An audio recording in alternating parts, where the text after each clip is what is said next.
নিজে পাক করে খাই, তো এই জন্যে আজকে ভাবলাম যে নতুন একটা আইটেমের পাকান দেব।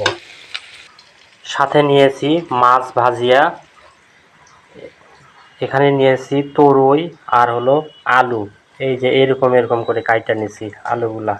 দেখি নতুন সিস্টেমে রান্না করব, রান্না করলে স্বাদ লাগে না কেন। তাই এখন মরিচ পেঁয়াজগুলো ভাজে নিতেছি। জিরা দিয়েছি, মরিচ পেঁয়াজ, রসুন দেই নাই, রসুন ছাড়া পাক করব, দেখি কেমন। এই দেখেন লবণ দিব, আর একটু লবণ দিব, পরিমাণ মতো লবণ দিয়ে একটু হলুদের গুঁড়া দিব। এই যে হলো হলুদের গুঁড়া।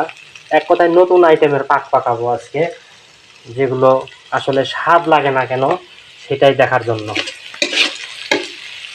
এই মরিচ পেঁয়াজ ভাজে নিতেছি, মোটামুটি সবগুলোই ভাজা শেষ।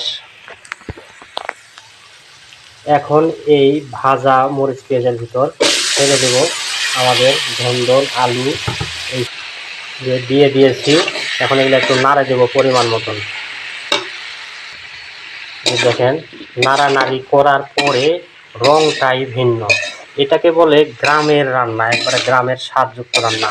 এটা কিন্তু কোনো রেস্টুরেন্ট বা বিখ্যাত নামের না, এটা আমরা নিজেরাই খাওয়ার জন্য এই সিস্টেমের নতুন আইটেমের পাক করতেছি।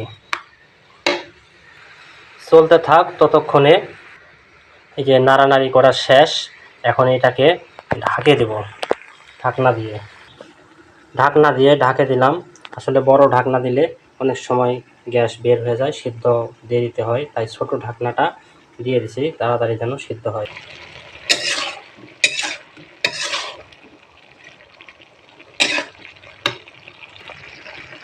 রে ভাই, এত ঝোল ছাইরা দিছে, কি বলবো, কারে ভাই বলি। মাল্টিমিডিয়ার জগৎ। দেখেন দিলাম শুকনা, হয়ে গেল কত ঝোল। এই দেখেন কত ঝোল। এই ঝোলটা কিন্তু খাওয়াই নিতে হবে, নাইলে কিন্তু তরকারিটা বেশি একটা স্বাদ করবে না। এই ঝোল শুকাইয়া আবার ঝোল দিতে হবে।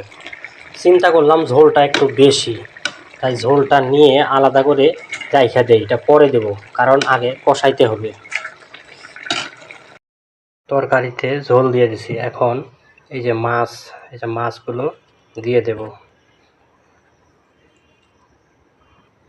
মাছ দেওয়া শেষ, এই যে এখন ঢাকনাটা দিয়ে দেব।